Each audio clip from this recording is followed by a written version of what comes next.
चलो अब fourth fifth type का वेक्टर 4 हो गए। और कौन से वेक्टर होंगे? देखो और 2-3 टाइप बताता हूं।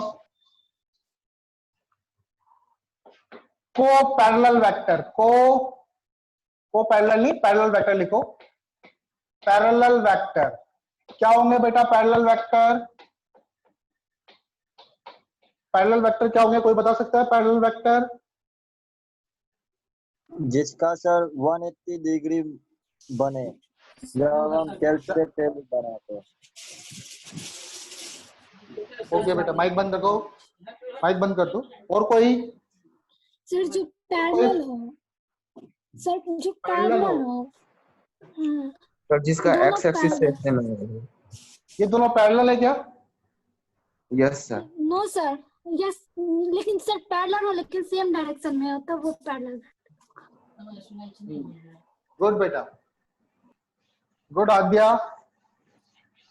ऐसे वेक्टर जिनकी डायरेक्शन क्या हो? जिनकी डायरेक्शन सेम हो, सेम हो, उन्हें पैरेलल वेक्टर बोलेंगे। ठीक है बेटा, माइक बंद कर लो। उनकी डायरेक्शन क्या हो? सेम हो। वेक्टर्स हैविंग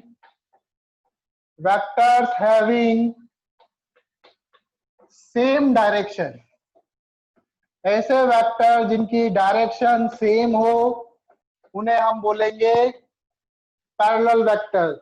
एग्जाम्पल बना लो ऐसे करके, ए वेक्टर इस तरफ है और बी वेक्टर भी इसी तरफ है।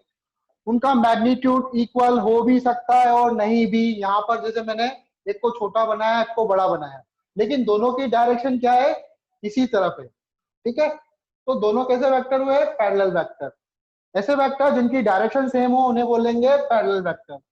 चलो अब आता है इसके बाद anti parallel vector. Anti parallel vector, बताओ ये क्या होगा? एंटी पैरेलल वेक्टर कोई बता सकता है एंटी पैरेलल के बारे में? अपोजिट डायरेक्शन में होगा और वन वेक्टर स्केलर होगा, नॉन जीरो नेगेटिव। गुड बेटा, ठीक है, आद्य ने सही बोला। एंटी पैरेलल वेक्टर में क्या होते हैं? कोई लोग सोचता है जो वेक्टर पैरेलल नहीं हुए वो एंटी पैरेलल, ऐसा नहीं। एंटी पैरेलल में जस्ट अपोजिट होना चाहिए। Vectors having opposite direction, vectors having opposite direction, ऐसे वेक्टर जिनकी डायरेक्शन क्या हो? अपोजिट हो, उन वेक्टर्स को हम लोग बोलेंगे एंटी पैरेलल वेक्टर। ठीक है, जैसे सपोज करो ए वेक्टर आपका इस तरफ है तो बी वेक्टर जो है वो उसके अपोजिट में होगा। जस्ट अपोजिट 180 डिग्री का एंगल बनना चाहिए, एक इधर तो दूसरा इधर। That is called anti parallel vector. आया समझ में? ठीक, इसके बाद नेक्स्ट वेक्टर जो है वो है इक्वल वेक्टर। इक्वल वेक्टर क्या होंगे? जिसका सेम मैग्नीट्यूड, सेम डिस्टेंस और सेम यूनिट हो सर। इसका मैग्नीट्यूड और डायरेक्शन भी एक डायरेक्शन सेम हो। सेम हो। गुड बेटा।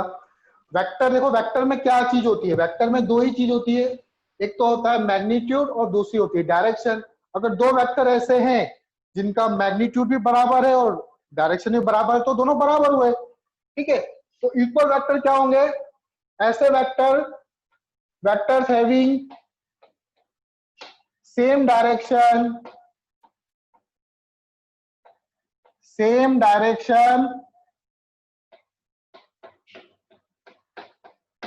एंड इक्वल मैग्नीट्यूड, जिसकी डायरेक्शन सेम हो और मैग्नीट्यूड इक्वल हो, ऐसे वेक्टर को हम लोग बोलेंगे और सर जो equal same vector. Physical quantity represent करता हो। हाँ, सेम फिजिकल क्वांटिटी। ऐसा नहीं हो कि फोर्स, आपने बोला कि फोर्स भी हो और डिस्प्लेसमेंट भी हो, तो फोर्स और डिस्प्लेसमेंट इक्वल नहीं हो सकते। ठीक है, लिखना चाहो तो एक जना हैविंग, हाँ, and having have same physical quantity. ठीक है, तो वैसे अंडरस्टैंडिंग है, मैं इसको लिखवाता नहीं हूं, लिखवा रहा हूं क्योंकि फिजिकल क्वांटिटी के बारे में पहले बता चुका हूं कि सेम क्वांटिटी को ही आप लोग ऐड और सब्ट्रैक्ट कर सकते हो। तो दो क्वांटिटी इक्वल कब होगी? जब वो सेम होगी, सेम फिजिकल क्वांटिटी होगी, ठीक है। And have same physical quantity and are same physical quantity, have नहीं आर आएगा यहाँ पे। और सेम फिजिकल क्वांटिटी हो, इक्वल हो, डायरेक्शन भी सेम हो और सेम फिजिकल क्वांटिटी हो, तो वैसे वेक्टर क्या होंगे? इक्वल होंगे। तो दो इक्वल लाइन खींचो, दोनों के आगे एरो लगाओ, ए और बी, ये दोनों क्या होंगे? इक्वल वेक्टर कहलाएंगे। ए और बी आपके, क्योंकि डायरेक्शन सेम है और मैग्नीट्यूड भी सेम है, दोनों की सेम लेंथ है, दोनों की लेंथ सेम है, तो मैं लिख सकता हूं यहाँ पे A equal to B vector, ठीक है। A vector equal to B vector. Next आता है negative vector. Negative vector, Aadya बेटा बताओ नेगेटिव वेक्टर क्या होता है? सुना है कभी? सर ये तो नहीं देखे कभी। ये सर नहीं देखे? जिसका सेम मैग्नीट्यूड लेकिन डिफरेंट अपोजिट डायरेक्शन हो। गुड बेटा। ऐसे वेक्टर जिनका मैग्नीट्यूड तो सेम हो लेकिन डायरेक्शन क्या हो? अपोजिट हो। वेक्टर्स हैविंग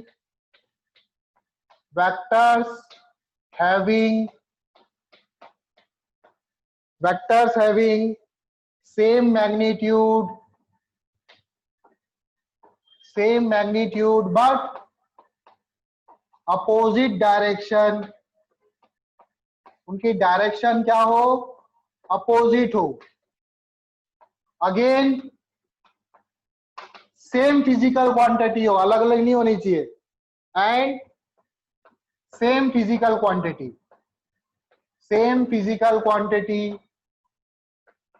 तो ऐसे वेक्टर को हम लोग क्या बोलेंगे? Negative vector,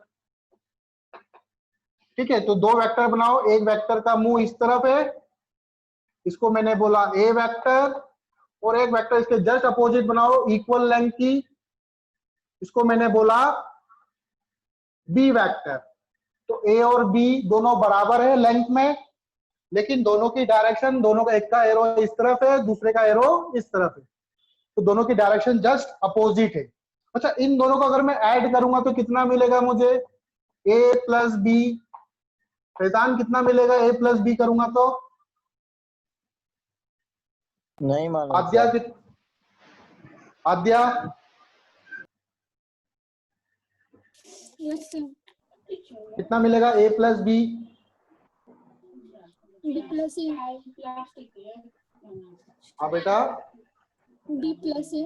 0 sir. 0 मिलेगा। कितना मिलेगा? 0 मिलेगा। अभी बताया था ना मैंने, यहाँ पे देखो एक ब्लॉक है, एक फोर्स ऐसा लग रहा है 2 न्यूटन का, एक फोर्स लग रहा है 2 न्यूटन का, तो ये दोनों नेगेटिव वेक्टर है कि नहीं है? ये दोनों नेगेटिव वेक्टर, दोनों का मैग्नीट्यूड बराबर है लेकिन डायरेक्शन अपोजिट है, ठीक है। तो ये दोनों कैसे हुए? Negative vector. अब इनका सम करोगे आपको कितना आता है? नेट फोर्स कितना आता है? 0। तो ए प्लस बी कितना होगा? ए प्लस बी कितना होगा बेटा? 0 होगा। सर इसको एक लाइन में होना जरूरी है ना सर? एक लाइन में? यस सर, ऊपर में सर एक लाइन में। नहीं, एक लाइन में होना जरूरी नहीं है, एक लाइन में होना जरूरी नहीं है। हम जब आप एक चैप्टर पढ़ोगे रोटेशन वाला, तो रोटेशन में पढ़ोगे आप टॉर्क के बारे में। किसके बारे में? टॉर्क के बारे में। जैसे मान लो एक बॉडी है, इस बॉडी पे इधर से फोर्स लगा 2 न्यूटन और इधर से फोर्स लगा 2 न्यूटन, तो बॉडी चलेगी क्या? बॉडी का डिस्प्लेसमेंट होगा कि नहीं होगा? सर रोटेट करेगा सर, बॉडी displacement रोटेट नहीं। करेगा, ठीक है। तो ये रोटेशन का चैप्टर का क्वेश्चन है। तो बॉडी क्या करेगी? रोटेट करेगी। डिस्प्लेसमेंट, तो इस पे नेट फोर्स कितना लग रहा है? नेट फोर्स कितना लग रहा है? इस पे नेट फोर्स 0 लगेगा। लेकिन एक चीज होती है टॉर्क नेट, मैंने ये बताया था, टॉर्क जो है वो भी वेक्टर क्वांटिटी है। तो टॉर्क नेट जो होगा, नेट टॉर्क वो 0 नहीं होता। कोई भी बॉडी जो रोटेट कर रही है तो उस पर टॉर्क लगता है। अगर नेट टॉर्क 0 आ गया तो बॉडी रोटेट नहीं करती, ठीक है। तो कोई बॉडी रोटेट करती है तो रोटेट, एक तरह का रोटेटिंग फोर्स है। टॉर्क जो होता है एक तरह का क्या है? रोटेटिंग फोर्स, वो रोटेट करवाता है बॉडी को। आया समझ में? कोई डाउट? No sir. ठीक, ठीक है। सर अब हाँ बेटा, सर टॉर्क का फॉर्मूला सर होता है फर्स्ट फोर्स इनटू लेबर आर्म ना सर। हाँ, फोर्स इंटू परपेंडिकुलर डिस्टेंस, ओ sir force into perpendicular distance between the forces. अब आता है इसके बाद नाइन्थ। अब थोड़े अच्छे वेक्टर आएंगे, थोड़े समझने वाले।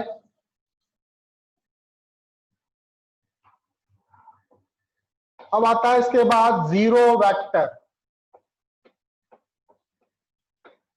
तो मुझे कौन बताएगा? आद्या बताइए, जीरो वेक्टर क्या होता है? मैग्नीट्यूड जीरो होता है और आर्बिट्रेटरी डायरेक्शन, अच्छा, मतलब फैजान? डायरेक्शन नहीं पता। Sir zero Faizan? वेक्टर को हम लोग सर जीरो वेक्टर को हम लोग नल वेक्टर भी कहते हैं सर।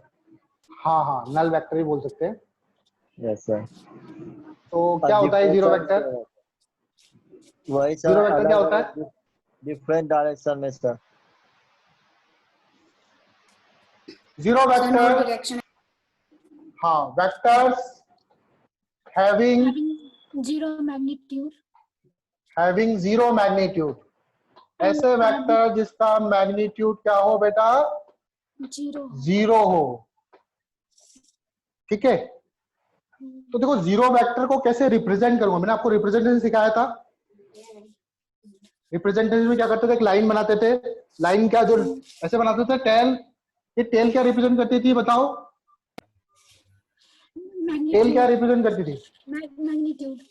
तो जीरो वेक्टर की टेल कितनी होगी? जीरो। जीरो वेक्टर की टेल होगी ही नहीं। हाँ। जीरो वेक्टर की टेल होगी नहीं, तो जीरो वेक्टर की टेल नहीं होगी तो जीरो वेक्टर कैसे होगा? ऐसे कुछ पॉइंट की तरह। इस पॉइंट में एरो कभी देखा आपने? इस पॉइंट की डायरेक्शन बताओ। इस पॉइंट की डायरेक्शन किधर होगी? ईस्ट की तरफ, नॉर्थ की तरफ, साउथ की तरफ? किधर है इसकी डायरेक्शन? डिफरेंट सर कहीं भी। डायरेक्शन अलग अलग। हाँ, इस पॉइंट की डायरेक्शन किधर होगी? Arbitrary sir this direction sir. Sir move point नहीं की करेगा तो डायरेक्शन, डायरेक्शन। हाँ, मूव ही नहीं कर रहा वो, तो इस पॉइंट की डायरेक्शन भी नहीं है। आप बोलते हो किधर भी डायरेक्शन, किधर भी, किधर क्या? कोई पर्टिकुलर डायरेक्शन होनी चाहिए ना। आर्बिट्ररी बोल रहे हो, लेकिन किधर की तरफ? कोई फिक्स डायरेक्शन नहीं है। फिक्स डायरेक्शन नहीं है और ना ही इसका मैग्नीट्यूड है। मेरी बात समझ रहे हो? ना तो इसमें कोई डायरेक्शन है, पॉइंट से मुझे पता नहीं चल रहा किधर जा रहा है, और ना ही इसका मैग्नीट्यूड है। तो मेरा सवाल ये है कि वेक्टर क्या होता था? वेक्टर ऐसी क्वांटिटी जिसमें मैग्नीट्यूड भी हो, डायरेक्शन भी हो। अब इस पॉइंट के पास ना तो मैग्नीट्यूड है ना डायरेक्शन है, फिर भी मैंने इसको वेक्टर बोला, जीरो वेक्टर नाम दिया ना। तो वेक्टर क्यों बोला मैंने इसको? क्वेश्चन समझ में आया? क्वेश्चन समझ में आया मेरा? Yes sir. जीरो को हमने जीरो वेक्टर क्यों बोलते हैं, उसका रीजन सुनो। उसका रीजन आप लोगों का भी पता चल जाएगा। एक ब्लॉक लिया मैंने, वापस से ब्लॉक से समझाता हूं। इस ब्लॉक पे इधर से फोर्स लगाया कितना, और एक इधर फोर्स लगाया। इधर से F1 फोर्स लगाया जिसकी वैल्यू है 10 न्यूटन। इधर से F2 फोर्स लगाया, इसकी वैल्यू है 8 न्यूटन। बताओ नेट फोर्स कितना होगा? नेट फोर्स कितना होगा? जल्दी बोलो। 2 न्यूटन। 2 न्यूटन होगा। ठीक है, नेट फोर्स कितना होगा? 2 न्यूटन। अच्छा, ये क्या चीज है? Scalar quantity, vector force, vector. ये क्वांटिटी क्या है? वेक्टर। और ये क्वांटिटी क्या है? जो रिजल्टेंट आया वो भी क्या है? इसका रिजल्टेंट आया वो भी वेक्टर है। ठीक है, अब मैंने क्या करा? फोर्स को और बढ़ा दिया। 10 था, इधर तो 10 ही रहेगा, इधर मैंने कर दिया 9 न्यूटन। कितना कर दिया? 9 न्यूटन। अब नेट फोर्स कितना आएगा? Sir 1 Newton. 1 न्यूटन आएगा। अब थर्ड केस में देखो, इसको मैंने, अच्छा अब ये क्वांटिटी कैसी है? वेक्टर। ये भी वेक्टर और ये भी क्या है? वेक्टर। फोर्स फोर्स, इधर भी फोर्स। अब यहाँ पे कर दिया मैंने 10 न्यूटन, ये भी अगेन अब 10 न्यूटन हो गया। अब नेट फोर्स कितना आएगा? सर 0। ये क्वांटिटी कैसी है? ये क्वांटिटी कैसी है? ये क्वांटिटी कैसी है? तो ये क्वांटिटी कैसी होनी चाहिए? वेक्टर। वेक्टर ही होनी चाहिए, सिंपल सी बात है, क्योंकि स्टार्टिंग से ये वेक्टर चलते हुए आ रहा था, तो अभी भी वेक्टर ही होना चाहिए। अब स्केलर थोड़ी बन जाएगा एकदम से। तो हम लिखेंगे इसका रीजन कि जब हम वेक्टर का एडिशन या सब्ट्रैक्शन करते हैं तो जो क्वांटिटी बनती है वो वेक्टर ही बनती है, वो स्केलर नहीं बन जाती कभी भी। ठीक है, इसलिए जीरो वेक्टर भी प्रेजेंट होता है। ठीक है, सम और डिफरेंस ऑफ टू वेक्टर, सम और difference of two vector is also a vector quantity। दो वेक्टर का सम और वेक्टर डिफरेंस करते हैं तो जो क्वांटिटी बनती है वो भी आपकी वेक्टर ही होती है, वो स्केलर नहीं बन जाएगी कभी भी। ठीक है, तो दो अपोजिट में फोर्सेस आ रहे हैं इक्वल मैग्नीट्यूड के, तो उनका रिजल्टेंट क्या हो जाएगा? उनका रिजल्टेंट जीरो हो जाता है, तो उसको जीरो वेक्टर बोलेंगे, जीरो फोर्स बोलेंगे या जीरो वेक्टर बोलेंगे, वो स्केलर नहीं हो जाएगा आपका। आई बात समझ में? Yes sir. Now 10th vector जो आता है, लास्ट वेक्टर है ये आपका यूनिट वेक्टर। आद्या बताओ यूनिट वेक्टर क्या होता है? जिसका मैग्नीट्यूड 1। जिस वेक्टर को डिवाइड करते हैं तो यूनिट वेक्टर होता है। जिस वेक्टर को डिवाइड करते हैं तो यूनिट वेक्टर नहीं डिवाइड नहीं करते बेटा, जिस वेक्टर का मैग्नीट्यूड यूनिट हो। सर, जिसका 1 मैग्नीट्यूड हो सर। हाँ, यूनिट का मतलब क्या होता है? यूनिट का मतलब 1। यूनिट का मतलब होता है 1। तो ऐसा वेक्टर जिसका मैग्नीट्यूड 1 हो, उस वेक्टर को हम बोलेंगे यूनिट वेक्टर। तो वेक्टर्स हैविंग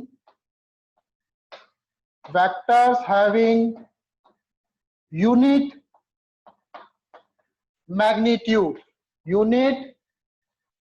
मैग्नीट्यूड, ऐसा वेक्टर जिसका मैग्नीट्यूड क्या हो? यूनिट हो। यूनिट का मतलब क्या हो? अगेन मैंने बोला यूनिट का मतलब क्या होता है? 1। यूनिट का मतलब होता है 1। तो ऐसे वेक्टर जिसका मैग्नीट्यूड 1 हो उसे हम बोलेंगे यूनिट वेक्टर। सर, ठीक है, जब भी हाँ बेटा। जब भी हम किसी भी वेक्टर को हम डिवाइड करेंगे इसके मैग्नीट्यूड से, तो उसका 1 आएगा सर। ये सही बोला। सपोज करो मेरा जो ये हाथ है, दिख रहा है आपको? मेरा जो हाथ है ये एक फोर्स को रिप्रेजेंट कर रहा है। कितने फोर्स को? 10 न्यूटन को। यहां से लेके यहां तक की इसकी लेंथ है 10 न्यूटन, डायरेक्शन इसकी इधर है। ठीक है, इसका मैग्नीट्यूड कितना है? 10। डायरेक्शन किस तरफ है? इधर लेफ्ट की तरफ। आपके लेफ्ट में दिख रहा होगा, सॉरी आपके राइट में दिख रहा होगा। तो राइट की तरफ रिप्रेजेंट कर रहा है ये।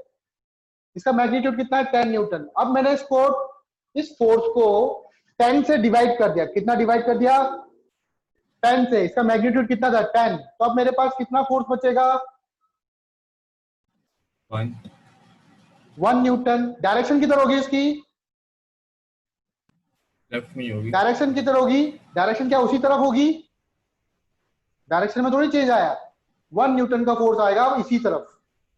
आया समझ में? तो किसी भी वेक्टर को अगर उसके मैग्नीट्यूड से डिवाइड कर देते हैं हम लोग तो हमें मिलता है क्या? Unit vector.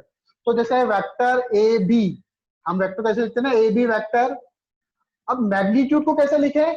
तो देखो मैग्नीट्यूड के लिए अगर मैं ए बी वेक्टर को अगर मोड में बंद कर दूं, अगर मैं ए बी वेक्टर को मोड में बंद कर दूं तो इसका मतलब होता है क्या? मैग्नीट्यूड।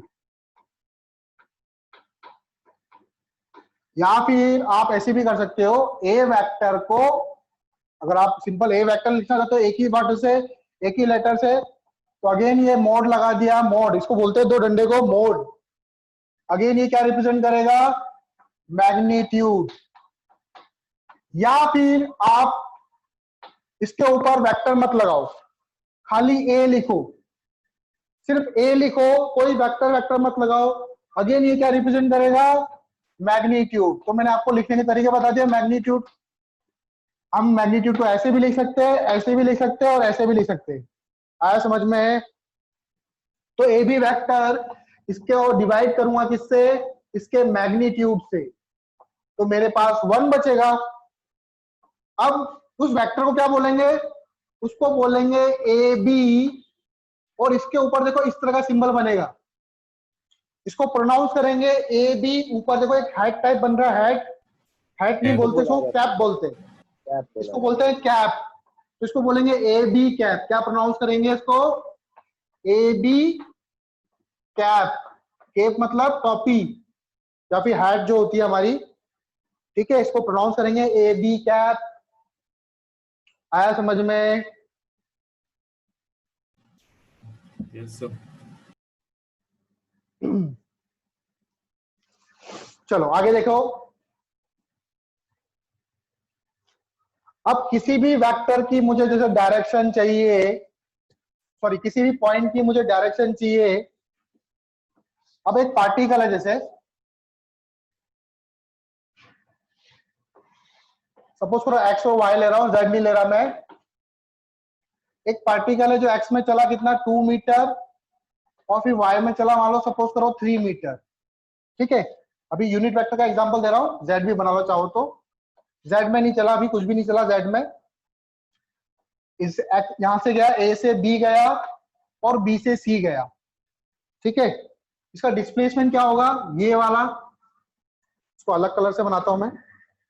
इसका जो डिस्प्लेसमेंट होगा वो ये रिप्रेजेंट करेगा, इतना तो डिस्प्लेसमेंट। डिस्प्लेसमेंट क्या होता है, इनिशियल और फाइनल पॉइंट। इनिशियल पॉइंट और फाइनल पॉइंट को जोड़ने वाली लाइन को हम बोलते हैं डिस्प्लेसमेंट वेक्टर। तो ए सी डिस्प्लेसमेंट कितना हुआ, इसको डिस्प्लेसमेंट हुआ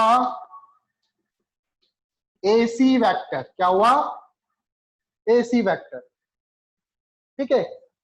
तो अब जैसे यहां पर एक और आदमी चला, क्या उसके लिए फिर मैं एडी लिखूंगा। एक और आदमी चला, क्या उसके लिए मैं ए सी लिखूंगा, सॉरी ए ई लिखूंगा। तो हम क्या करते हैं, एक्स की तरफ एक यूनिट वेक्टर सपोज कर लेते हैं जिसको बोलते हैं आई कैप। एक्स की तरफ एक यूनिट वेक्टर मैंने सपोज कर लिया, उसको मैंने बोला आई कैप। इस आई कैप की डायरेक्शन किधर है, एक्स की तरफ। मैग्नीट्यूड कितना है आई कैप का, 1। उसी तरह से वाई की तरफ भी एक यूनिट वेक्टर सपोज कर लेते हैं जिसको आप बोलेंगे जे कैप, उसको बोलेंगे हम लोग जे कैप। उसी तरह से जेड की तरफ भी हम एक यूनिट वेक्टर सपोज कर लेते हैं, उसको बोलेंगे हम लोग के कैप। अब अगर मैं बोलूं कि उस आदमी का जो डिस्प्लेसमेंट हुआ ए सी 2 आई कैप प्लस 3 जे कैप, क्या आप लोग समझ जाओगे कि वो एक्स में 2 चला और वाई में 3 चला? क्या आप लोग समझ जाओगे कि वो एक्स में कितना चला, एक्स में चला 2 और वाई में चला कितना, 3। तो एक्स वाई जेड जो होते हैं वो यूनिवर्सल आपके कोऑर्डिनेट्स मान लो, यूनिवर्सल एक्सिस होती है। तो एक्स वाई जेड की आपको हमेशा जरूरत पड़ती रहती है। तो एक्स की तरफ मैंने क्या करा, एक यूनिट वेक्टर को सपोज कर लिया। उसी तरह से वाई की तरफ और जेड की तरफ हम लोग एक यूनिट वेक्टर सपोज कर लेते हैं। एक्स की तरफ के यूनिट वेक्टर को बोलते हैं आई कैप, जेड की तरफ की वाई की तरफ के यूनिट वेक्टर को बोलते हैं जे कैप, और जेड की तरफ यूनिट वेक्टर को बोलते हैं के कैप, आई जे के, याद रखना। अब सपोज करो एक फोर्स है 20 न्यूटन का। कितने न्यूटन का, 20 न्यूटन का। फोर्स किसी क्वांटिटी है, फोर्स कैसी क्वांटिटी, स्केलर क्वांटिटी है, वेक्टर क्वांटिटी है? Sir vector. ने बोला, रिद्धि ने बोला। आद्या, फोर्स कैसी क्वांटिटी है, वेक्टर। बताओ, ये फोर्स है ना 20 न्यूटन का, फोर्स 20 न्यूटन का दिख रहा है आप लोगों को? तो बताओ इसकी डायरेक्शन किधर है? अगर ये 20 न्यूटन का फोर्स है तो उसमें डायरेक्शन होनी चाहिए। Yes sir. किधर की तरफ डायरेक्शन है इसकी, डायरेक्शन बताओ इसकी। अगर ये वेक्टर है तो इसकी डायरेक्शन बताओ, इसकी डायरेक्शन कहाँ है? डायरेक्शन तो नहीं है इसके पास। अब देखो, अगर मैं ऐसे लिखूं अब है 20 आई कैप न्यूटन, बताओ किधर डायरेक्शन है इसकी? प्लस एक्स या माइनस एक्स या plus Y minus Y? Plus plus X. Plus X direction दिख रही है आपको? अब Yes, sir. वेक्टर को एक्चुअल में वेक्टर कौन बनाता है? Unit vector. Without unit vector आप वेक्टर को रिप्रेजेंट नहीं कर पाओगे, इसलिए यूनिट वेक्टर आपका काफी इंपॉर्टेंट है। इस पे डबल राइट कर लेना यूनिट वेक्टर पे, ठीक है? फॉर्मूला उसका है यूनिट वेक्टर वाले का, और दूसरा उसको किसी भी वेक्टर को वेक्टर कौन बनाता है? Unit vector. Vector become vector with the help of unit vector. ये वेक्टर है, मैं मान रहा हूं ये वेक्टर है, लेकिन हमको अभी डायरेक्शन का पता नहीं चल पा रहा है, तो हमें यूनिट वेक्टर की जरूरत पड़ती है। Vector become vector, vector become vector with the help of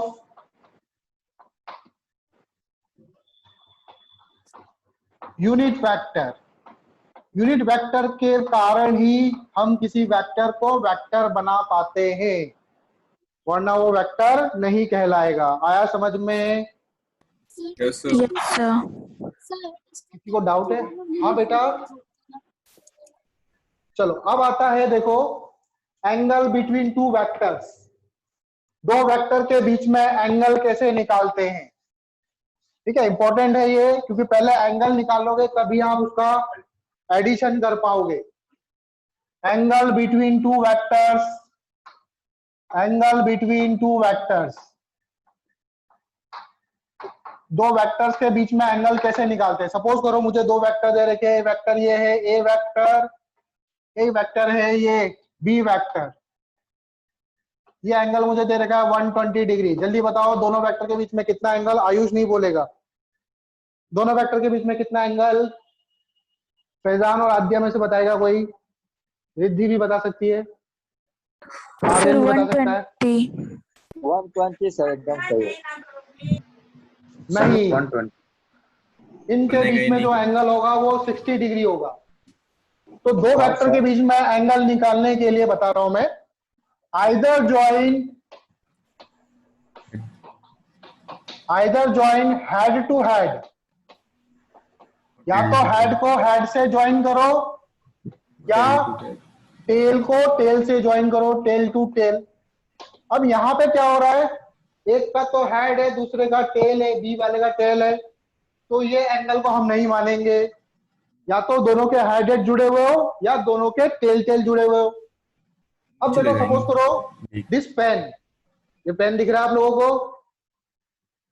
ये पेन जो Yes, है sir. सपोज करो 5 न्यूटन का फोर्स रिप्रेजेंट कर रहा है। कितने न्यूटन का? 5 Newton. 5 न्यूटन। इसको मैं यहाँ पे ले आया, थोड़ा सा यहाँ पे दिख रहा है अभी। Yes, sir. बताओ इसमें क्या चेंज आया? कुछ नहीं सर। बताओ इस वेक्टर में क्या चेंज आया? मैग्नीट्यूड में चेंज आया क्या इसके? और सर मैग्नीट्यूड में उतनी चेंज लेंथ, नहीं है। उतनी लेंथ का पेन है, डायरेक्शन में चेंज आया? Yes, sir. Direction में change. Yes, sir. डायरेक्शन इधर जो थी, एरो तो इधर ही था, नहीं आया सर चेंज।